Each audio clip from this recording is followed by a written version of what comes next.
Welcome to our channel. In today's episode, we'll be discussing a crucial and often complex topic: how to seek asylum successfully. You know, over the years on the show, I've met so many people who have faced unimaginable challenges: persecution, violence, the fear of losing everything they hold dear. It breaks your heart, but it also ignites a fire in you, a desire to help, to empower. And that's what we're here to do today. Whether you're facing those same fears in your home country, or you know someone who is, understanding the asylum process can be the first step towards finding safety and building a new life. Let's dive into the steps you need to take. Let's start by understanding exactly what asylum is. It's more than just seeking a safe place to live, it's a fundamental human right. Imagine this: you're forced to flee your home, not because you want to, but because your life, your very existence, is in danger. That's the reality for millions around the world. Asylum is a protection granted to individuals who are already in a foreign country, or are seeking entry because they have suffered persecution, or have a well-founded fear that they will be persecuted because of who they are, their race, religion, nationality, political opinion, or membership in a particular social group. It's a lifeline, a chance to rebuild your life with dignity and hope. Now, seeking asylum is a process, and like any journey, it requires preparation. Before you even think about packing a bag, you need to arm yourself with knowledge. Research the laws and policies of the country where you hope to find refuge. Every country has its own specific requirements, and understanding them is crucial. Think of it like this: before you go on a trip, you don't just hop on a plane without knowing where you're going, right? You check the visa requirements, you look up the best hotels, you plan your itinerary. Seeking asylum is no different. You need to understand the asylum process, the deadlines, the forms, everything. And don't be afraid to reach out for help. There are organizations, legal aid services, people who have walked this path before and are ready to guide you.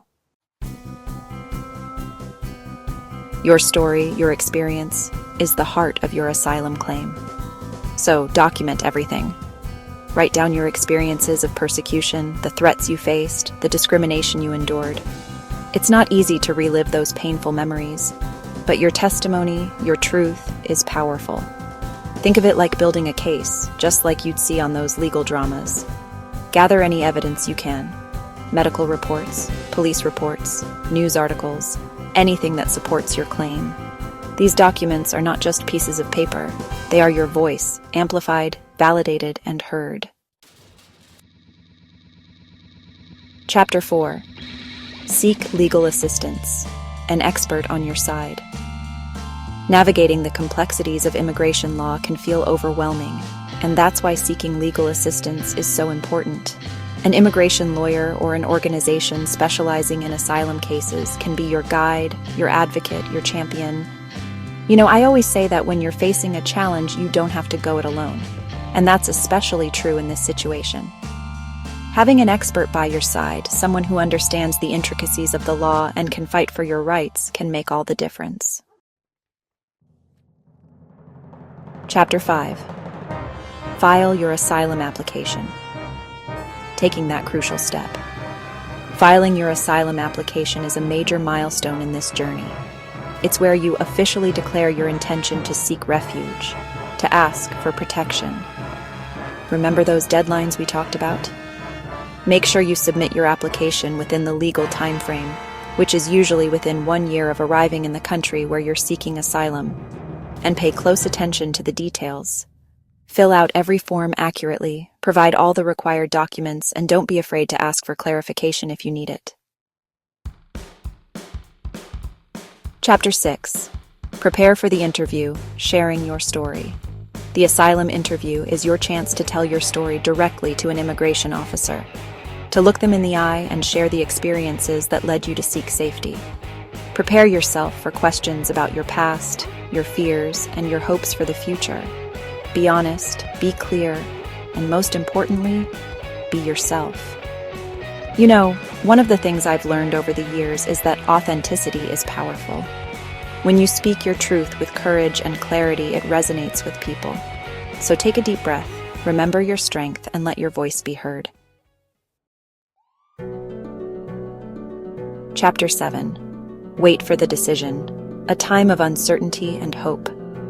The waiting period after filing your application and completing your interview can be one of the most difficult times in this journey. It's a period filled with uncertainty, with hope and anxiety intertwined. But remember, you've done everything you can. You've gathered your evidence, you've shared your story, you've put your faith in the process. Use this time to take care of yourself, to lean on your support system, and to hold on to hope. Chapter 8.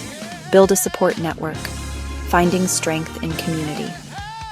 Throughout this journey, remember that you don't have to go through it alone.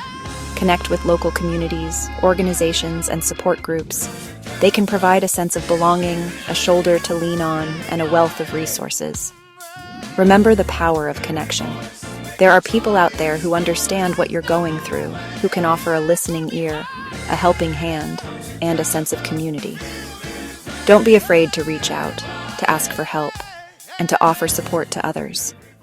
We're all in this together. Thank you for watching. Remember, the journey to safety may be challenging, but with the right information and support, it is possible.